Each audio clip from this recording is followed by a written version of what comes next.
thank you for joining us today. We appreciate you coming down to the Quantitude studios. Could you please tell us very briefly a little bit about yourself and why you're interested in working as the unpaid Quantitude intern? I got my PhD from the University of North Carolina. Could I interrupt you briefly? You may. Could you tell us your name, please? Wow. We're open and honest here. I'll have to say this is not starting out well. So my name is Ethan McCormick. I am a recent graduate of the University of North Carolina at Chapel Hill in the developmental section. I really want to have this unpaid opportunity because I can't get a job anywhere. This is getting clearer for me.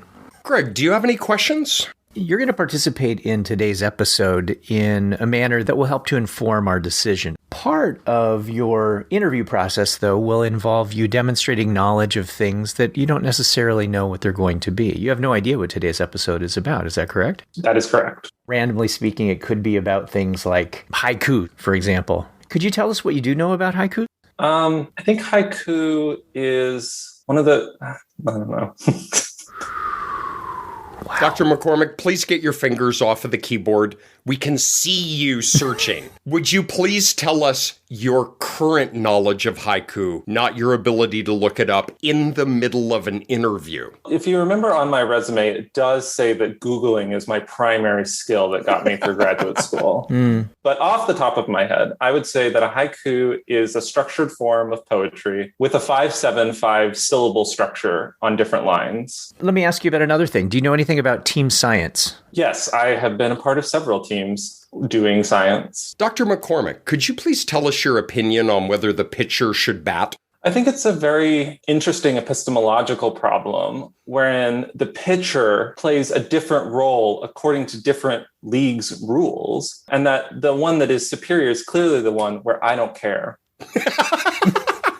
What are your cultural impressions of a talking lemur? Is this something that you would accept? I don't know. Does it look a lot like Greg? Surprisingly, it does. The lemur's a little taller. I mean, if it's taller, then that's fine. So, Dr. McCormick, can you tell us what sets you apart from the other applicants that we've had from this position? Did we have other applicants? No, shut up. Just let him answer. Sorry.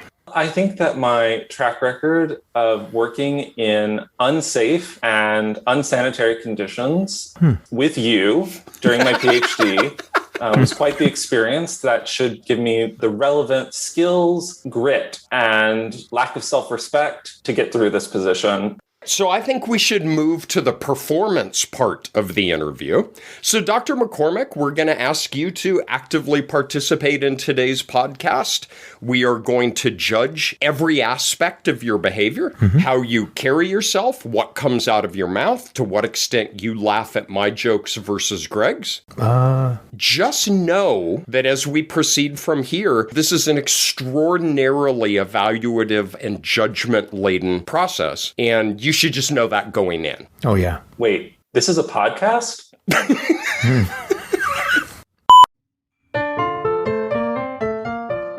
Hi, everybody. My name is Greg Hancock, and along with my teammate, Patrick Axel Curran, we make up Quantitude.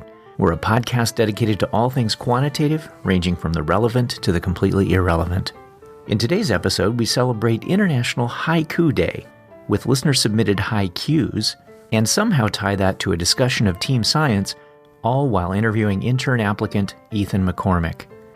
Along the way, we also mention Googling as research, cheddar fries, Big Lima Bean, Mick versus Mac, Moody loners in Montana cabins, English particle accelerators, the Boulder Model, a research prenup, the green room, getting voluntold, the cheese stands alone, quant poetry slam, Guns N' Roses, and playing the orchestra. We hope you enjoyed today's episode. What are we talking about today? So today on Quantitude, we're celebrating International Haiku Day. Now, technically, International Haiku Day was on April 17th, but we didn't have an episode on April 17th, so we're making it April 20th. We gave our listeners an opportunity to submit some haikus, and submit they did, and we'll be getting to those in just a little bit. April 20th is other things, which we are not celebrating today, but just to acknowledge them. April 20th is National Cheddar Fries Day. Oh, dang. Ethan, did you bring cheddar fries? Ooh. Strike one. Ethan, do you see this pile of beans that I have in front of me? Throughout the recording session, I am going to remove one bean for each time that you have not met our expectations. Here is the first bean. Ow. Swing and a miss. Swing and a miss. It's also National Pineapple Upside Down Cake Day. And it is National Lima Bean Respect Day. I despise lima beans. That is just driven by big lima bean. I will not participate. I will have cheddar fries on my pineapple upside down cake, but lima beans are out. Ethan, what is your opinion on the lima bean? You are right, Patrick. The bean goes back. All right. He's a quick learner. All right. So we are celebrating National Haiku Day. As Ethan ably Googled in the initial portion of his interview, there are 17 syllables in English form in a 5-7-5 structure. The beauty of the haiku, and this is where you're really just going to shed a tear here. The beauty is the way that the three lines work together in harmony, the way they have teamwork in what they can achieve as a whole. And that brings me to the second part of this incredibly well choreographed episode, which is team science. Could I just say for the record, that is unambiguously the worst tie-in that I've seen between a gag and the topic. That the three lines work together as a team? Uh-huh. And there are three of us today. Oh. I don't know whether to put a bean in or take a bean out on that one. The question is whether or not, Ethan, you can work together as one of those lines. I wouldn't make you the 7-syllable line, frankly. I'd make you a 5-syllable line. I don't know that I'd make you the last one because the last one really kind of brings it home and that's a lot of pressure on you. But anyway, yes. So what we're going to do is we're going to meld in a way that God intended haiku, team science, and the interview of Ethan. What did you say your last name was? McCormick. Okay, good. Ethan McCormick. And it's an Irish McCormick, not one of them Scottish McCormicks. So that is incorrect. Okay. Oh. How many beans are there in the pile? Wow. You do not correct You are down to a bean, my friend. Oh, rookie mistake. But it is. It's MC. It's Mick. It's not Mac. That is a function of immigration to North Carolina, actually, by the McLeans. We used to have an A in front, but then it's been shortened. This is starting to bore me. Me too, but he took out the A from McLean and ended up with McCormick. I would like to suggest that it wasn't us who did that. Great. All right. You're down to a bean, so I'd be careful from here forward. All right. So, Greg, using your logic for the three lines is Ethan is going to open us. He will be the opening line. You will be the closing line because you're able to bring it all home. And I guess I'm the middle one because I talk so much. Why does your line always have to be bigger than everybody else's, Patrick? Remember Compensation Club with Knuckles and the Corvette? First rule of Compensation Club is you don't talk about Compensation Club. The first rule of Fight Club is you do not talk about Fight Club. I think we should open with some readings. So my contribution to today's episode, other than being head bean counter for Ethan, I will play a ceremonial meditation gong to introduce each set of haiku that we're going to read. Our first haiku comes from Veronica Oro. Latent ACE, parsing variants of traits into G and E. Oh, nice. Jennifer Summers. Moment to moment, variability in, emotion varies. Yes, it does. Cyril Forestier. Type 1 and Type 2. Estimated, never known. Errors come and go. Oh. I hope at the very least our listeners got a sense of how each of the three lines work together in each of those parsimonious storytellings, because that's really what a haiku is. Which reminds us again of this episode, which will have a back theme of team science. Patrick and I know a ton about not just team science, but the science of team science. Correct, Patrick? Yeah, we'll go with that. Oh, crap. So here's the thing about team science.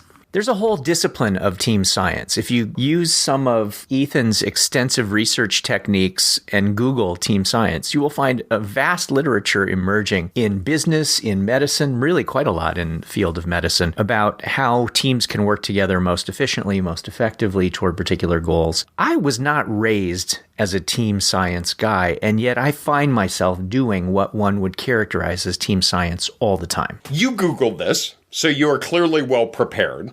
What do we mean by team science, just to begin with? How can we think of that as different from, say, collaboration? Because you can argue that, of course, there's an underlying continuum, ranging from the moody loner in their Montana cabin up to the particle accelerators in England.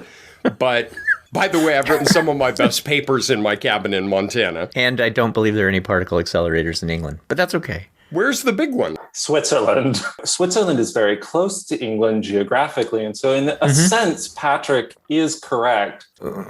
Yeah. Pandering doesn't play well for the home crowd. I'm just saying. You are a moron. It is in Switzerland. Would you put a bean back in the pile, Patrick?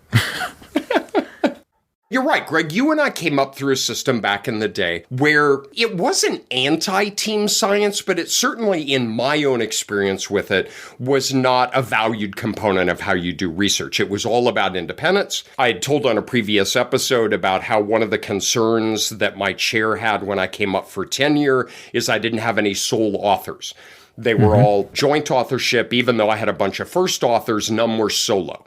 And he was worried that I wasn't demonstrating that I was wholly independent. I came up also through clinical training, and it was interesting because it was under what's called the Boulder Model. All right, so for you clinicians who are out there, you're familiar with this, but in the 70s, they had a big conference in Boulder, Colorado. I assume lots of marijuana was smoked and walks were taken with black Labrador retrievers with handkerchiefs tied around their necks. What it was laid out there is we would pursue what was called a scientist practitioner approach to clinical psychology, and that any individual was equally proficient as a scientist and as a practitioner. And over a 30-year period, I kind of shake my head at that because I don't feel like I even can be proficient as a scientist because the field has become so specialized. We start having certain very narrow band skills, even within the science part of that, that precludes us from being a one-person show. Whenever I had a publication that involved 2 people or 3 people, what I was told was, well, you really should be the person out in front of that. So I ran into the same thing that you ran into. So Ethan, from the windswept plains of Arkansas, what was your experience that brought you into academia? Well, fortunately, the wind stops at the Oklahoma-Arkansas border, but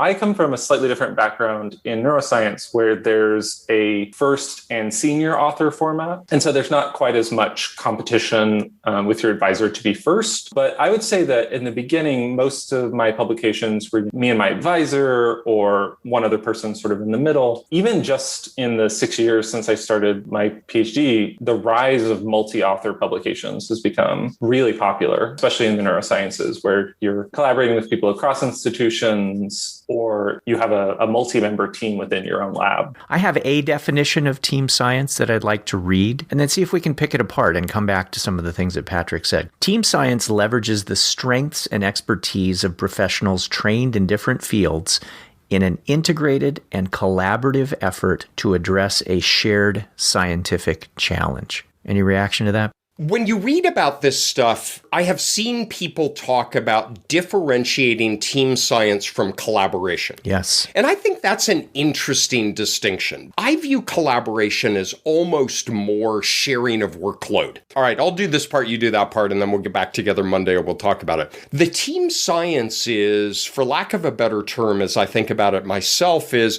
there's a certain synthesis, an interaction that group is more than the sum of the individuals, that when you're brought together, the unique combination of skills allow you to do something that individuals couldn't do on their own. So collaboration is, I could do the paper on my own. It's fun giving you guys a hard time. It's fun dividing up the work, but any one of us could do it on our own if we wanted to. So we're going to collaborate because there's more enjoyment in that. But in the team science, we couldn't. That's how I view the real distinction between collaboration and team science, is the group in team science can do something more than the individuals could do on their own. I think there's a lot of value in stuff that is not team science, right? So when you said you could do it on your own, I think it's important for advisors to share workload with their mentees to try to help the mentees to gain these skills. So there are a lot of reasons why you might be doing something collaborative that isn't team science, and it has tremendous value. So for me, the value of something doesn't automatically go up because it is team science. Some research questions don't lend themselves to team science. I second that very strongly. Obviously, team science is a huge new positive area that we're moving as a field. The Moody loner in Montana can do really important work.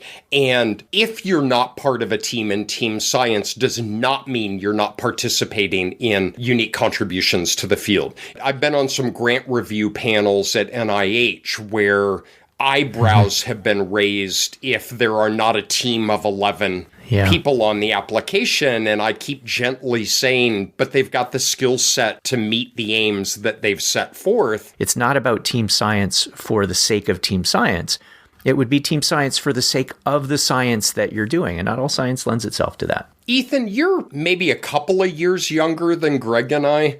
When you came up through the system, did anybody talk to you about team science, or did you just kind of do your thing with whoever was around? Probably more the latter. In neuroscience, a lot of the team science comes in more on the data collection side of things. So, for instance, there are a bunch of NIH initiatives to gather really large data sets rather than the 20 or 30 people that you might typically get in a neuroscience study. And those are done collaboratively across multiple sites. On the analysis end, I still think we're in the 1 or 2 labs collaboration space more than the team science space. But I would say that our grants are very much we have an advisory board of 11 people. There's a committee driving the ship. In your training, nobody talked to you about what is team science, what is the science of team science? All right, good. That's consistent with all training, is we're not going to teach you what we expect you to know, but we expect you to get it somehow, and then we will be deeply disappointed if you don't have that. Exactly. We were told multi-site collaborations are becoming more and more the norm. Good luck. Excellent. Is this the Carolina model? That is the Carolina way. Okay. Monique Yoder. Click RStudio.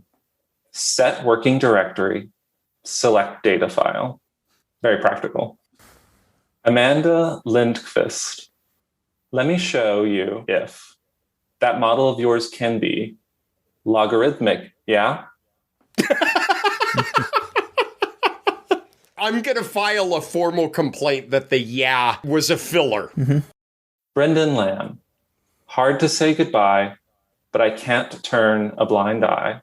Manova must die. Yes! Yes! You know that a podcast has reached its highest form when it is in haiku. Quick question. Yes. Have you guys talked about Manova? And there goes a bean. There are 2 by Tim Hayes in the next block, and we used Tim Hayes's... He had a multi-level one in the last episode that we used as a teaser for this. Tim Hayes submitted was probably like 20 of these.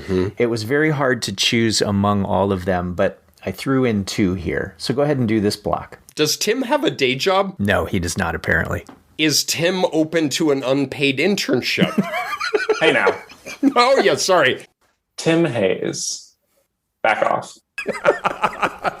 Little's MCAR test tells you what you want to hear, but never listen. Also, Tim Hayes, all models are wrong, except for your new model. That one is special. I like that. Kathleen Oppenheimer, measurement and stats. No sesquipedal. Ooh. Oh, boy. Sidebar. So I wasn't reading ahead. I was just like, what? Sound it out. Big word. A big word is nothing more than little words standing close to each other. Measurement and stats. So sesquipedalian. Not great for haikus. Very nice. Could I be the guy who asks, what is that word? I've never heard of that before. I think it means like multisyllabic. You're also going to have to define that for him. It means sesquipedalian. And we have completed the dad joke circle. Yeah. Characterized by long words, long-winded. Oh, I could have that printed on a t-shirt for me. For your tombstone. So with regard to team science, I think some of the points that we've made so far is that good science can be done without being part of a team, and things that are done with multiple people aren't necessarily team science, right? It can be for other particular purposes. That team science, I think one of the key elements is that it really is pulling together people who serve functions that complement each other. It leverages the strength and expertise of professionals trained in different fields. And I think that's how you and I get drawn into these teams. I think you're raising a really important issue here, and I think it relates to how team science often works for quanti-like people. If you are quanti and have certain skills, you often are drawn into these kind of projects to check a box. We need a growth modeler, or we need a network analyst, or whatever it might be. And I'm not saying that that is not a unique contribution to the team of the team science. But a number of years ago, my wife hit it on the head when I was grousing about I was in a particular thing, and I felt like they would bring me out when they needed some quant thing and send me back when they were done. And she looked up from dinner and she said, well, you're the Xerox repairman. And I was like, what? And she said, well, you have a set of skills. When the Xerox machine is running, you're not needed. But when it breaks down, you get an emergency call to go fix the Xerox machine. And when it's fixed, then they don't need you anymore. And I thought that was the most wonderful characterization of don't bring somebody on as a Xerox repairman, bring them on as a part of an integrated team that is each contributing in their own way to the broader goals of the team. So I have lived that thing that you just described many, many times to the point where I've helped create a grant proposal. I have helped see it through to funding. I have helped provide training for postdocs and doctoral students who are on that. And then I've been shown the door. I've been written into grants for summer funding, academic year funding. And when the budgets had to change, I've been dismissed because, hey, team player, we don't actually need you anymore. You've laid things out for us pretty well. We'll take it from here. So the repair person here has been fired on a number of occasions. I think you're right. There's a fine line between being that repair person and being an integrated part of the team. I think that there is a very clear team role for us. Whether or not we are allowed to fully realize that team role is another issue. I had an interesting experience. For a lot of years, I was program director for the quant area here at Carolina, and we have 6 PhD granting areas, so there's 6 of us, and then the director of graduate studies oversees us all. And the chair of the department met with provost for the week, and he came out of the business school, and he charged all academic units with this business-oriented kind of task of defining a mission statement. And a vision statement and a 5-year plan. And this got handed to the chair, who handed it to the director of graduate studies, who handed it to us. Going into it, I thought it was just a fool's errand. What is our 1-sentence mission and what is our 1-sentence vision? And I got to tell you, I went in with a horrible attitude. And we were like, all right, let's knock this out. We're all busy. We got stuff to do. Within the first 5 minutes, not one of us had the same view of what the mission of the Department of Psychology was. We all had a different perspective on why we even existed. And the whole process actually turned into a very cool string of meetings. Which is, why do we exist? What do we hope to achieve in this vision statement? Where are we going as a field? And having some shared view of this. And I was a complete convert by the end of this, is I thought it was incredibly important that as a department, we have a single sentence that we all agree on why we exist and where we're going. Why I'm prattling on is I think that's critically important in this team science-like setting as well.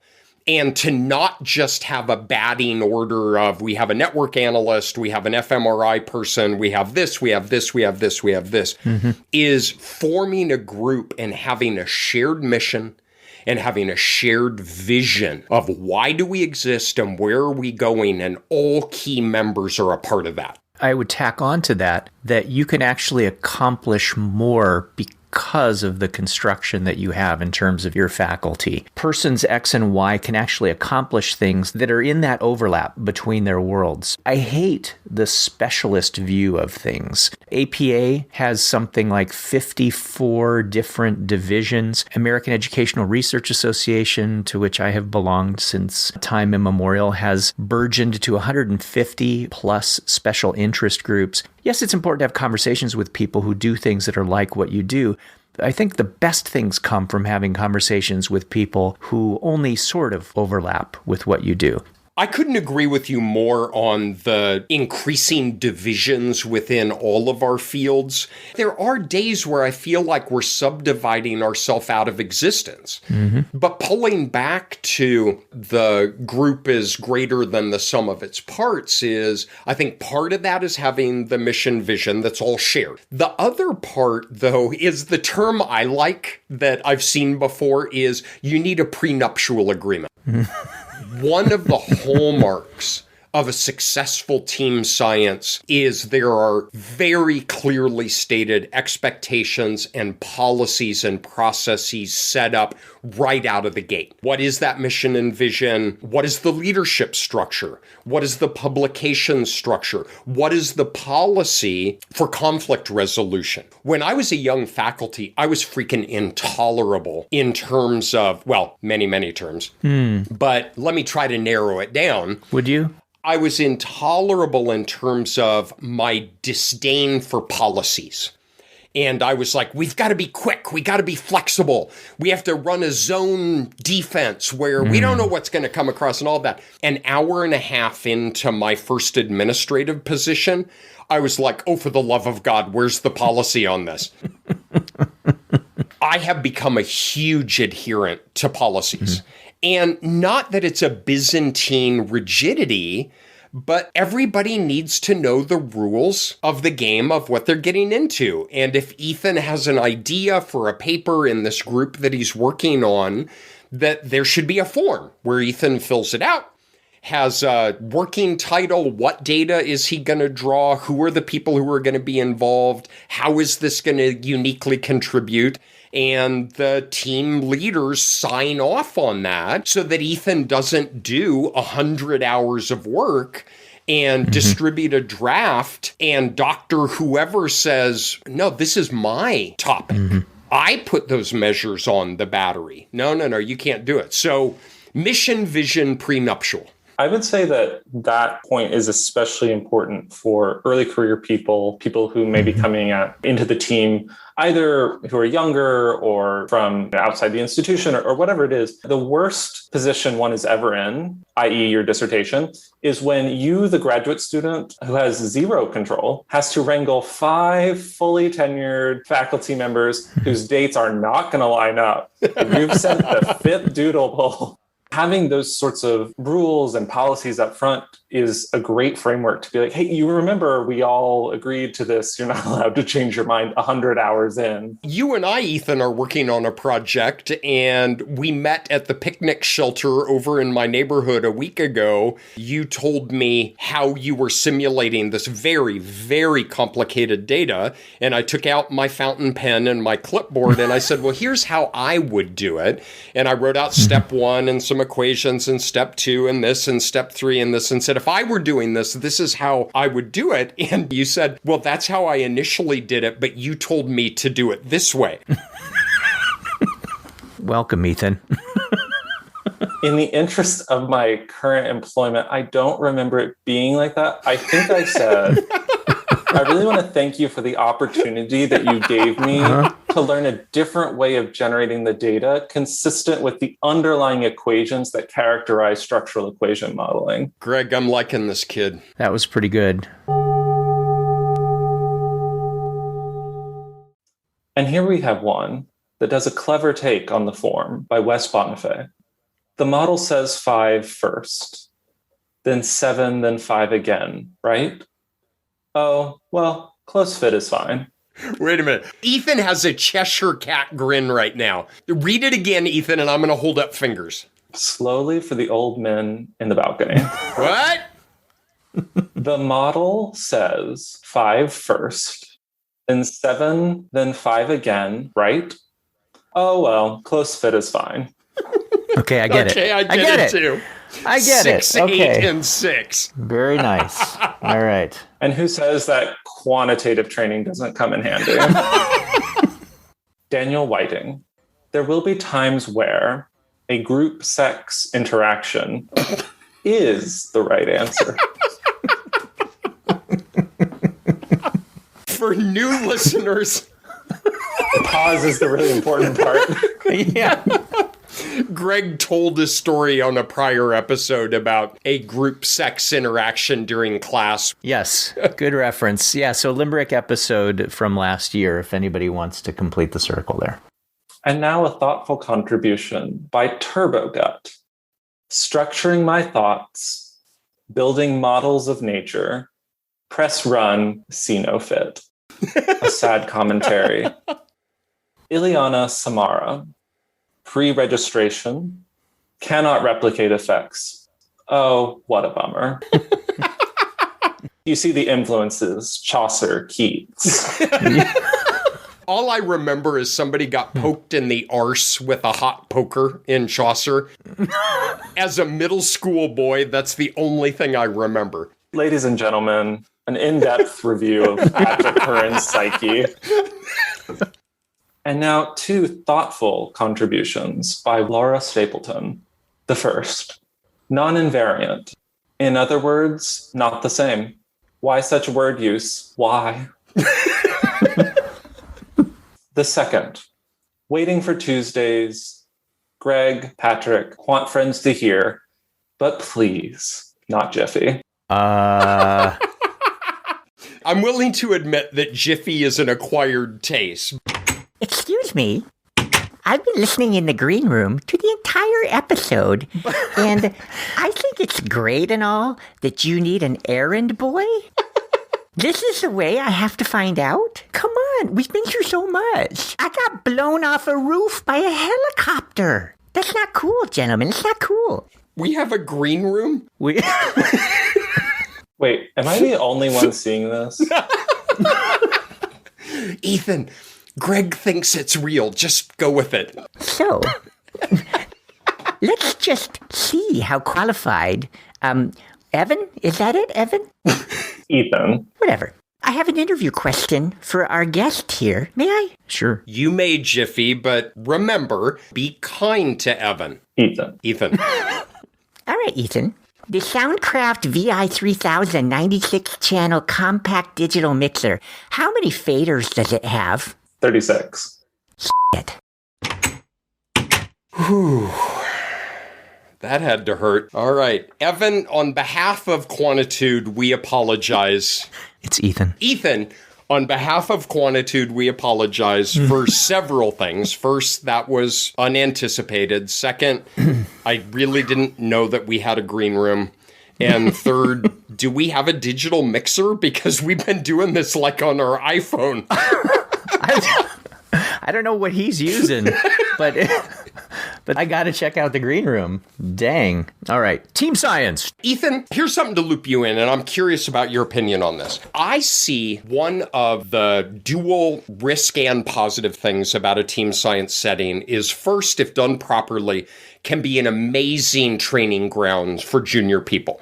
But in that training ground, it is also a remarkable opportunity for junior people to be walked on, to be used for grunt work, and then to be given an authorship and where you're 14 of 21. This goes into the prenuptial, as you need very clear expectations about this, but I think that's also a real risk, is realizing that junior people need to build their CV, they need to prepare themselves for promotion and tenure. Ethan, what has your experience been as a junior person coming up through the farm club? Yeah, no, I think that's a really important point. Team science, just like individual or, lab-based science, doesn't really save you from bad management, but it does in some ways expose, I think, junior people, also people maybe who come from more underrepresented backgrounds who maybe don't have as much familiarity with the system would also be in this category. You can end up putting a lot of work where you're third, fourth, fifth author on a project, and you may not necessarily know how to advocate for yourself in that context, but also you may worry that advocating for yourself is going to get you labeled either implicitly or explicitly as not a team player, uncooperative. Mm-hmm. And so I think there really is a fine line somewhere between being part of team science, getting the wonderful training opportunities, getting exposure to other researchers, other institutions, other ways of doing things, and being brought on as this is a person who knows how to do X, Y, or Z, or who can do our lit review for us. And we're going to shove them somewhere in the middle of the author lineup, irrespective of the time that they're going to spend. But on the back end, we're still going to evaluate them on things like first authorship. How many projects did you take the lead on? I myself have gotten some of this feedback. Other people that I know have gotten feedback is if your CV has a lot of these, you're the middle author, or there's a variety of topics.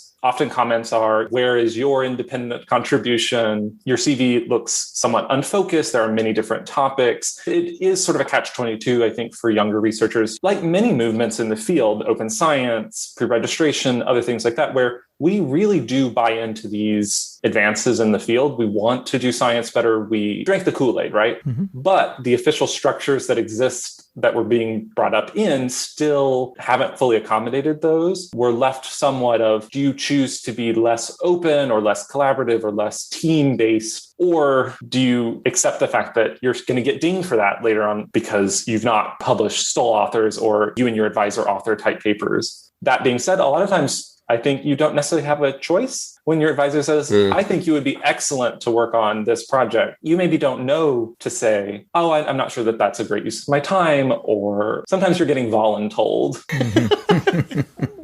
I might be the cheese standing alone on this one, but I do think that it's a danger to not be able to establish yourself by always being sort of this middle of the pack kind of person. First, did you say cheese? That you were the lone cheese? Yeah, the cheese stands alone. Grommet, that's it, cheese. We'll go somewhere where there's cheese. That's not a phrase that they had in Colorado. What kind of Maryland phrase is that? No, it's not a Maryland phrase. I think it's from The Farmer in the Dell. The farmer in the dell, the farmer in the... Hi-ho, the dairy-o, the farmer in... Nothing? I recognize the song I'm waiting for. Okay. The cheese stands alone. The cheese stands alone. That's it. The cheese stands alone. The cheese stands alone. Hi-ho, the dairy-o, the cheese stands alone. There's such individual variability in how you can participate in the field of the sciences that we're in. Some people, that is their sweet spot, right? As they have a set of skills, they like being part of a group, they have unique and novel contributions, and they live in the middle part of the author order.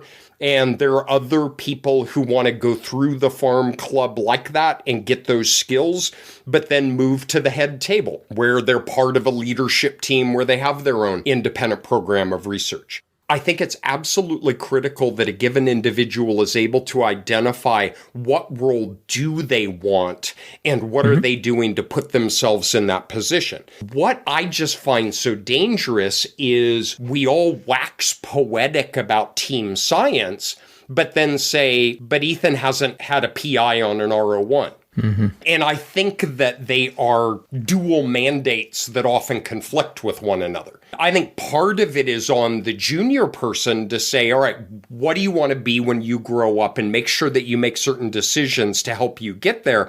But I think part of it is on the existing leadership. We can't require team science and then ding Ethan because he doesn't have a PI. There's a lot of value in the things that you said, which, believe me, I'm the most shocked here among us. I hear you. It sounds like, A, that you are serving in a good mentorship capacity for Ethan. Yeah.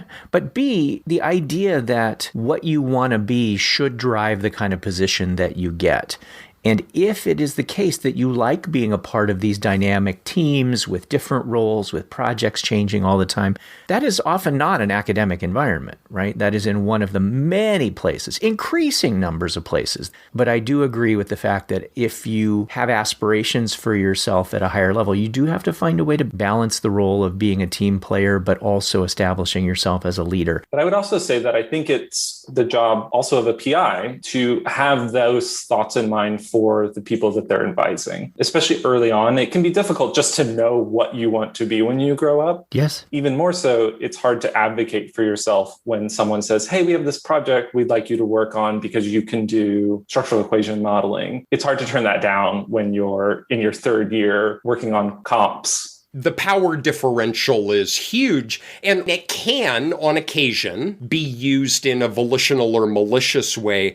A lot of times, I think it's almost accidental. We forget that we're now in charge. I still feel like a junior person. I really genuinely do. I still feel like a junior person, and I forget that, Ethan, when I email you and say, would you mind doing this, I'm kind of thinking like, oh, it's Ethan, it's fun, we're doing this together, but I forget that there's a huge power differential between the two of us, and I genuinely forget that. I try to be constantly aware of how much more power I have than you by sending your emails directly to junk at all times. To be serious for just a second, I graduated in 2020. I defended my dissertation 2 weeks before lockdown. That's fine.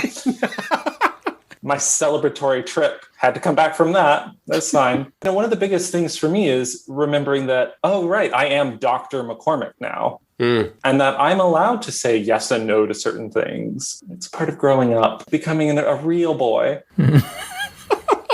There's a transition point going from, oh, you sat on my dissertation and lobbed such wonderful questions my direction, to now I can just tell you to... Go ahead. Off. Yeah, there we go. Put some beans back in that pile. Beans are going back in the pile. And for listeners, going back to the picnic table, when I told him how I would have done it, the string of profanities that I received in response to that.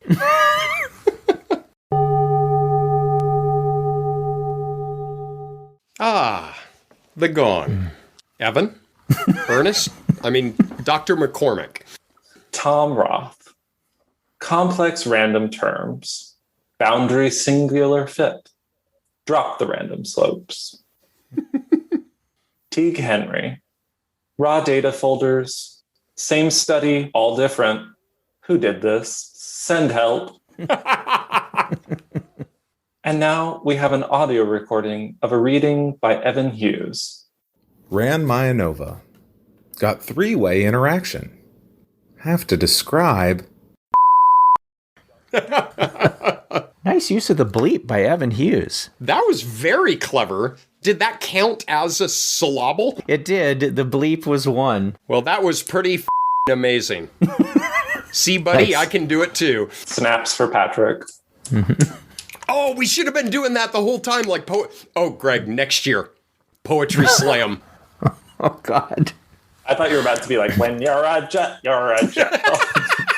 From your first cigarette to your last dying day. No, I was thinking, degrees of freedom, man, number of impositions on your parameter, space.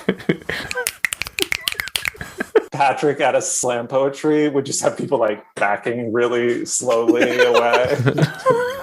There's a lot of spittle. I know, I'm sorry about that. Wow. I get very excited about degrees of freedom. Jeff Green, person-centered stats, still use variables, so why are they special? Tim Hayes, in response to Jeff Green, they are not special. They have never been special. Keep going. This is how it should be read. Let's stop saying this. I apologize to Tim Hayes. Ugh, Jiffy. This is awkward. Yeah, let's hear your best Jiffy voice. Yeah, this is part of the interview. You have to read it as Jiffy. I wrote a haiku. I just wanted to share it. What do you guys think? And scene. That was the worst Jiffy impersonation I've ever heard. By Patrick. My name is Patrick. Some of you seem to have forgotten that I can hear you in the green room. Oh, wow. With the squirrel monkey in the green room, please shut up. This isn't going to work. At least I have two eyes. Okay. Oh, God. Caitlin Uverson. Data are, not is. In methods quant, qual, and mixed.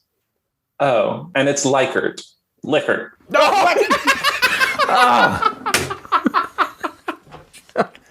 Angela Staples. Which model? Depends. Linear, latent, or both. Reaper must be paid. That's for you, Patrick. Willa Van Dyke. On Hell's half acre, Fisher left his legacy. Split plot ANOVA. Johnny Felt. Small sample size, ugh. Do I have prior knowledge? Time for Bayesian. And now an audio recording by Katie Mintz. Autoregressive. Surprisingly is not a Freudian model. Kira McCabe. Prudent researchers never underestimate data management. Let me add something. Kira also sent a limerick a year late. So bless her. And I would have read it if it wouldn't have required some serious bleeping. So let's just say thank you, Kira, for the 1 year late limerick. It was very good. William Mentor. Structural models. What do they predict? Thank God for machine learning. But they don't explain anything. Neil Hester. Missing at random or completely at random. Damn it, these names suck. Well, getting back to team science, as those haiku remind me to do, I will say that there's a really difficult aspect of participating in teams. You are participating in things that, quite honestly, you don't have control over all aspects of it. And I'll just use as a metaphor a final document that gets produced, right? It's obviously much more than a document.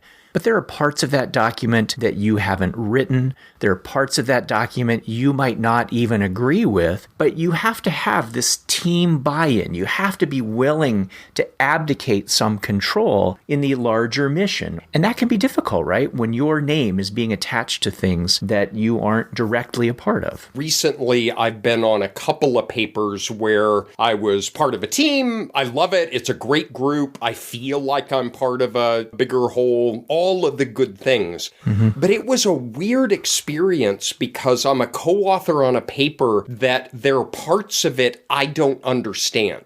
Not that I don't agree with. It was the first time in a very long time that I put my name on something that I didn't fully understand myself. That was really uncomfortable for me. Let me take that a step further. What if you did understand it, but you didn't agree with it? I am at a point in my career where I can, without consequence, remove myself from an author list. I have that luxury. I think it would be much more awkward if it were a more junior person. I have done that as well, but I'm also softening about what I feel the need to go to the mat over. There are some things where I might say, do I think it's going to make that big a difference? No. Do I think it's 100% the right thing to do? No. But I have to have these dialogues. And sometimes I just say, well, that's part of what it means to be in a relationship with other people. You don't always get your way. If I think something is fundamentally wrong and jeopardizes the science, then I will probably pull myself. But it's a conversation I have for sure. Well, a big part that I think, and this comes up in all of the science of team science, is maybe the most important component of any effective team is trust. That is a foundational concept in everything that we're talking about, is trust in the group, trust in the mission, trust in the vision. What I would think is if it's set up properly and if it's managed properly, you would never be in that position. This issue of trust comes up a lot in integrative data analysis kinds of applications, and I have a lot of experience with that over the last 10 or 15 years. It goes toward, again, this belief in a shared mission. And if Ethan has a data set and I have a data set and you have a data set and we're working collaboratively, it is not going to be successful if Ethan still thinks it's his data and you think that it's still your data. You know what it makes me think of is we've established that I've had some long hair rock and roll days through Van Halen and others. And another one, and I'm deeply embarrassed by this, is I own Guns N' Roses albums. One of my favorite is Welcome to the Jungle. There's a line in there that I love. You can have anything you want, you just better not take it from me. You can have anything you want, but you better not take it from me in the jungle. And to me, I think that highlights a lot of this is welcome to the jungle. You can have anything that you want. You just better not take it from me. And that goes to the trust, and that goes to that shared mission and vision. We're not stringing intellectual barbed wire, but we really are committed to the bigger whole. And that's Guns and Roses, you said? It's Welcome to the jungle. It's all fun and games. Oh, God, make him stop. My Axl Rose impersonation was better than your Jiffy impersonation. One final point I have on this, and not everyone shares this view, but it's something that I fairly strongly believe. You need an effective leadership team, and you need an unambiguously identified leader, whether that be an individual or a very small group of individuals. I have been part of projects that have proudly proclaimed they are a leaderless team, that everyone has an equal voice and that they will do this through consensus. And I see that as a cat rodeo. Even if you have a leadership team, it doesn't have to be the same person who's a leader all the time, but everybody needs to know at a particular point who is making the calls. There's a really nice quote from the movie about Steve Jobs. I think it's a slightly apocryphal quote, but I think it's beautiful. Steve Wozniak in this dialogue is asking him what Steve Jobs actually does. You can't write code. You're not an engineer. You're not a designer. What do you do? I play the orchestra. And I think you need someone in these kinds of roles who, yes, they play an instrument in the band, but they're also someone who is able to have broader oversight, to keep things moving in a forward kind of direction. Yeah, someone to make those hard decisions like, hey, we're all working on a workshop together, and it's going to be a lot of time and energy. But you know what? We're not going to let you sit in on it or TA it or contribute to the actual forward-facing side of the thing. Something like that. Wow. That was unexpected. So to give this some context, Evan is not wrong. Ethan is not wrong. It's Evan. It is. You're just going to go to Evan.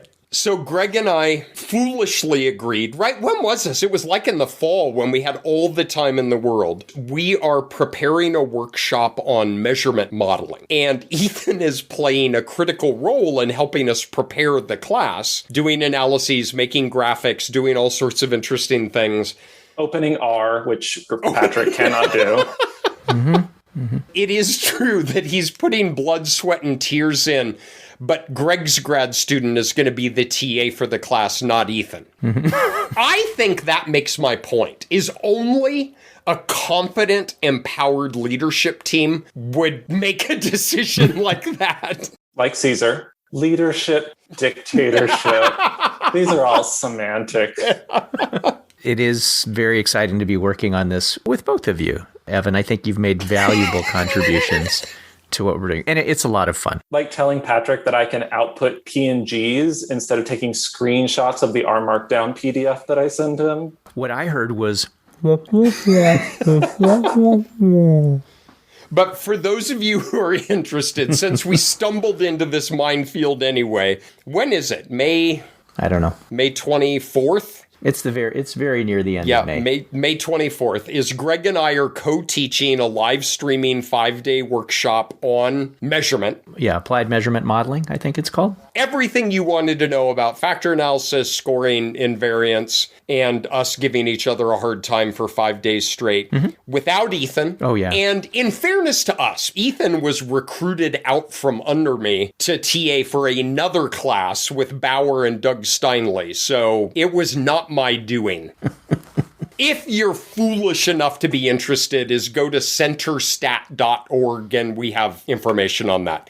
But yes, Ethan, I think that is a wonderful example of an effective leadership team in a team science setting, which is we're going to suck you dry for everything that you have and then send you on your way with nothing in return. Isn't that kind of what the point of this episode is? I think so. I think that's right. I think that sums it up nicely. I was going to do some big, summary statement, but I think you hit it just perfectly. Ethan is an intellectual crazen. I got a PhD. I don't know why I have to put up with this. It's just so Dude, you're not on mute. I hear you. Just go work for Google or something. You don't have to put up with these assholes. We can hear you. I think we should go out maybe with some haikus. Would that be okay? Oh, nice. Yeah. Wait, let me get the gong to get us centered. If I may just preface this last block of haiku, or HaiQ, which we have failed to use throughout the episode. Chris Preacher, for many years, has asked students in his class, I think it might be his multi-level class, to write quantitative haikus, and he's got dozens and dozens and dozens of them. I plucked a couple out here. The first two will have come from that pile. So Ethan, if you would. By Brian J. Cole, submitted care of David Cole. Little p-value. How can something so tiny be significant? By Mark Lehowitz. Two birds leave the nest and live their lives unaware. They're always nested. Nice. We have one more, though. Patrick, I think this is a special one for you as well. And maybe this one could take us out. We all three want to thank everybody for submitting their haikus. It was so wonderful to read these, and there were a ton of really good ones, and we apologize if we weren't able to read them. We could only pick a subset, but thank you so much for submitting these. And just in general for being with us through all of the stuff that we do, the silliness, the seriousness. This was such a pleasure. Thank you. And thank you to Ethan. Ethan, is there anything else at the end of this interview that you would like to share with us that you would think help us in our decision-making process? I mean, if you haven't noticed how much crap I've put up with from the two of you by now, I'm not going to get this job. That's a strong finish, Ethan. That's a very strong finish. By Tate Hancock. Hi, this is Tate Hancock. I've been trying to listen to Season 2 of the podcast. It has inspired me to submit a HaiQ. Piano theme song? It's great, but maybe a Season 3 duet.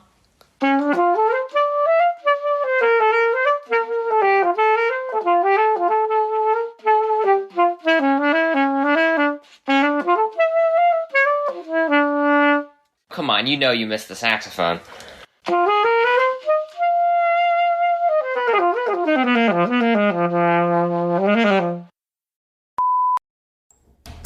Hey, Christy. Sorry to interrupt piano practice. Do you mind if I record real quick while you're practicing? Yeah, what for?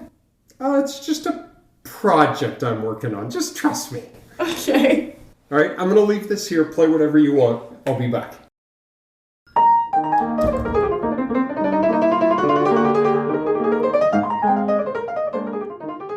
Thanks, everybody. You can subscribe to us on Apple Podcasts, Spotify, or wherever you get your slam poetry podcasts, and please leave us a review. You can also follow us on Twitter. We are at QuantitudePod, or visit our website, quantitudepod.org, for past episodes and other cool stuff. Finally, you can get amazing Quantitude merch for Mother's Day at redbubble.com, where all proceeds go to donors choose to support remote access in low-income schools. You have been listening to Quantitude, a podcast described as minimally tolerable by 4 out of 5 Ethans polled. Quantitude is brought to you by pop-up email notifications, letting you know when a student emails you in the middle of a Zoom research talk that you are both attending at that very same moment. By hollow threats, applying the highly effective parenting strategy within the classroom, where end-of-class projects are described in detail in the syllabus, only to be canceled in the last 2 weeks of the semester because you really don't want to grade them, while at the same time making you look like a caring human being for reducing student stress. And by applied measurement modeling, a workshop taught by Hancock and Curran that is based on exactly the same premise as The Simpsons movie. I can't believe we're paying to see something we get on TV for free. This is most definitely not NPR.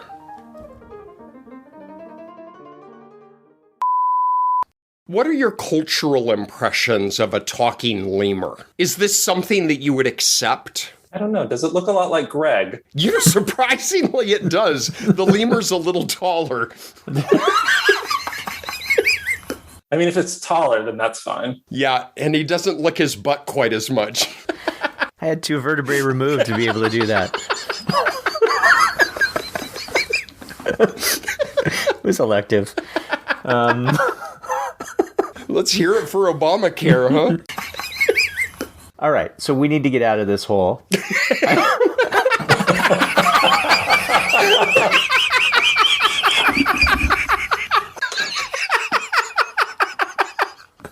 That's the worst segue ever.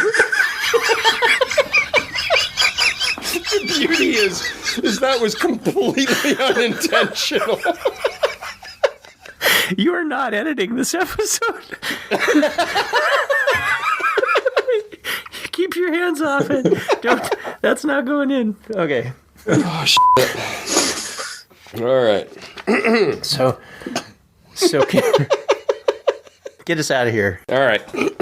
We're all going to hell. I told you, Ethan. I promised. Look, I'm part of the welcome committee. Yeah.